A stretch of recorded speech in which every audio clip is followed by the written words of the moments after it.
Adobe ইলাস্ট্রেটরে কাজ করতে গেলে আমাদের একদিকে যেমন টুলস এবং মেনু ইউজ করতে হয়, অন্যদিকে বিভিন্ন ধরনের প্যালেট ইউজ করতে হয়। এর মধ্যে অত্যন্ত শক্তিশালী একটি প্যালেট হচ্ছে পাথফাইন্ডার। মূলত এর মাধ্যমে আমরা অনেক প্রফেশনাল ডিজাইনে আমরা এটি ইউজ খুবই গুরুত্বপূর্ণ।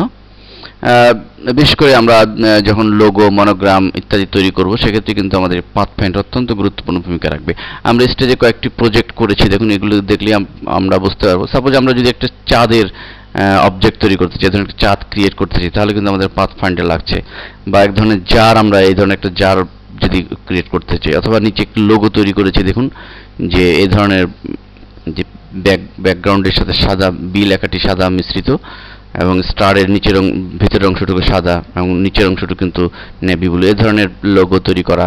তো এই সমস্ত কাজের জন্য আমাদের পাথফাইন্ডারের ব্যবহার আমাদের করতে হবে। তো এটি আমরা প্র্যাকটিক্যালি এখন দেখব। তো এটি করার জন্য প্রথমে আমরা একটি চাঁদ কীভাবে ক্রিয়েট করতে হয় সেটি দেখছি। একটা সার্কেল আমরা ক্রিয়েট করব এর জন্য, ঠিক এভাবে শিফট চেপে, এবং সার্কেলটি ক্রিয়েট করার পরে আমরা আরেকটি কপি এটির করব, ঠিক যেভাবে আমরা চাঁদটা করতে চাই। সাপোজ এভাবে আমরা চাঁদটি করতে চাই, তাহলে আমরা এটিকে সিলেক্ট করব দুটি অবজেক্টকে এভাবে। দেন আমরা পাথফাইন্ডারে দেখুন এখানে সাবট্রাক্ট ফ্রম শেপ এরিয়া, এটি যদি ক্লিক করি, তো অটোমেটিকলি কিন্তু এটি ভেতরের যে সার্কেলটি কিন্তু নিচের সার্কেলটিকে কেটে ফেলেছে, কেটে একটি চাপ তৈরি হয়েছে। মূলত এর কাজই এটি যে এটি দুটি অবজেক্টের মধ্যে পেছনের অংশে যতটুকু সিলেক্ট করা হয় ততটুকু সে কেটে ফেলে। তো এভাবে আমরা শুধু চাঁদ নয়, এর মাধ্যমে আমরা আমাদের প্রয়োজনীয় যে কোনো কাজই করতে পারি, আমরা যদি একটু বোঝার চেষ্টা করি যে এর কাজটি কী।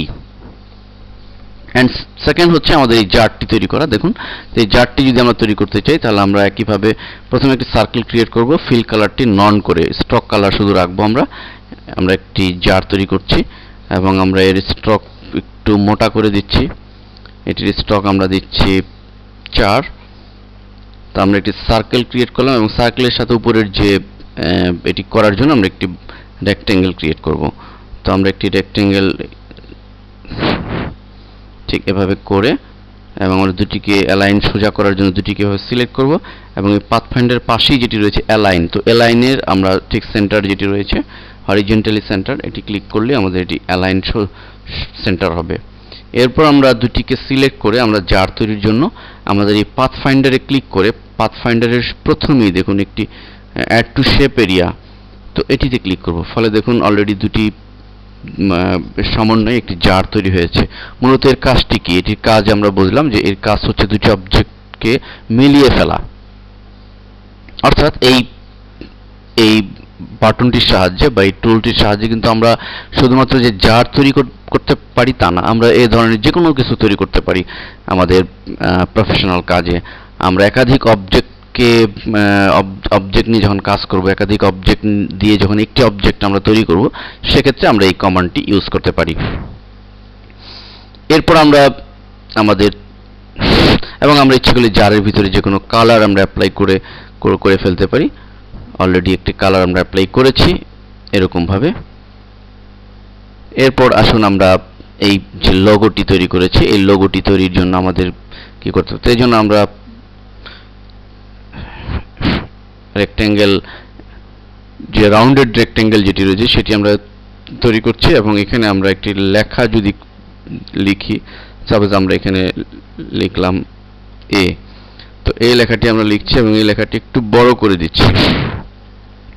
এই লেখাটি যদি আমরা এভাবে এখানে রাখি এবং রেখে আমরা এই লেখাটি কালার নেভি ব্লু দিচ্ছি, এবং এই দুটি এ এবং এই অবজেক্ট দুটিকে এভাবে সিলেক্ট করছি, করে আমরা এখানে আমাদের পাথফাইন্ডারে যে এক্সক্লুড যে টুলটি রয়েছে, এখানে যদি আমরা ক্লিক করি, দেখুন অলরেডি এক্সক্লুড হয়েছে। অর্থাৎ এই লেখার নিচের অংশটুকু, অর্থাৎ রেক্ট্যাঙ্গেল যতটুকু রয়েছে ততটুকু সাদা করে ফেলেছে, এবং বাকি অংশ আমরা কিন্তু অনেক লোগোতে, স্পেশাল লোগো বা মনোগ্রামে কিন্তু এ ধরনের কাজ আমরা দেখে থাকি। তো আমরা মূলত এক্সক্লুডের সাহায্যে এ ধরনের অবজেক্ট আমরা ক্রিয়েট করতে পারি। এবং স্টার তৈরির জন্য একই পন্থায় আমরা একটি স্টার এনে জাস্ট এখানে ক্লিক করে আমরা এই কাজটি করতে পারি। অবশ্যই আমাদের স্টারটি আমরা দুটি অবজেক্টে সিলেক্ট করে নিতে হবে, অ্যান্ড দেন এক্সক্লুডে ক্লিক। তো এছাড়া পাথফাইন্ডারে আমরা যে একটি গুরুত্বপূর্ণ কমান্ড দেখব। তো সেটি দেখার জন্য দেখুন এখানে আমাদের প্রথম আরেকটি জিনিস রয়েছে, সেটি হচ্ছে যে মার্জ, তারপরে রয়েছে ট্রিম, তো এবং ক্রপ। তো আমরা ক্রপ কমান্ডটি একটু দেখি। আমরা ক্রপের সাহায্যে আমরা জানি যে কোনো কিছু কেটে ফেলা যায়। তো আমরা এখানে মূলত যে জিনিসটি কাটতে পারি সেটা হচ্ছে যে ভেক্টর অবজেক্ট, অর্থাৎ যে কোনো 2D অবজেক্টকে কাটতে পারি। সাপোজ আমরা এই দুটি অবজেক্টের ভিতরে আমরা পেছনের, আমরা যদি চাই যে ক্রপের এই সার্কেলের এই অংশটুকু কাটতে চাই, অর্থাৎ সার্কেলটি রেক্টেঙ্গেলের যতটুকু অংশ ফিল করেছে ততটুকু অংশ কাটতে চাই, তাহলে আমাদের দুটি অবজেক্টকে সিলেক্ট করতে হবে, দেন আমাদের ক্লিক করতে হবে ক্রপে। তো ফলে আমরা লক্ষ্য করলাম যে আমাদের পেছনের যে রেক্টেঙ্গেল ছিল সেই রেক্টেঙ্গেলের মধ্যে যতটুকু সিলেক্ট হয়েছিল ততটুকু অংশ কিন্তু আমরা পেয়েছি। তো এখন মূলত আমাদের প্রফেশনাল কাজে এ ধরনের কমান্ড কিন্তু খুবই গুরুত্বপূর্ণ। কখনো এই ধরনের কমান্ড প্রয়োজন হতে পারে এবং সেটা পাথ দিয়ে আমরা যদিও করতে পারি, কিন্তু অনেক সময় সাপেক্ষ ব্যাপার। এবং এখানে আরেকটি গুরুত্বপূর্ণ টুল হচ্ছে মাইনাস ব্যাক। তো মাইনাস ব্যাকের সাহায্যে আমরা মূলত পেছনের যে অংশটুকু রয়েছে সেটুকু আমরা কাটতে পারি। তো এটি ক্লিক করে আমরা যদি এটি ক্লিক করি মাইনাস ব্যাকে, তাহলে দেখুন কি ঘটছে। তাহলে যে ব্যাপারটি ঘটছে যে রেক্টেঙ্গেলটি এই সার্কেলকে যতটুকু সিলেক্ট করেছে ততটুকু অংশ কেটে গিয়ে সার্কেল দিয়ে একটি অবজেক্ট তৈরি হয়েছে। তো এ ধরনের অবজেক্ট যদি আমাদের কখনো কাটার প্রয়োজন হয় সেক্ষেত্রে কিন্তু আমাদের এই কমান্ডটি অত্যন্ত গুরুত্বপূর্ণ। তো মূলত এভাবে পাথফাইন্ডারের বিভিন্ন কমান্ডের যদি প্রফেশনাল ব্যবহার আমরা করতে পারি এবং আমরা যত প্র্যাকটিস করব, আমরা বিভিন্ন অবজেক্ট নিয়ে যত কাজ করব, তত আমাদের ক্রিয়েটিভিটি বাড়বে এবং প্রফেশনালিজম যেটি রয়েছে সেটিও বাড়বে। তো আমরা যে কোনো প্ল্যাটফর্মে ফ্রিল্যান্স ডিজাইন আমরা করতে পারবো।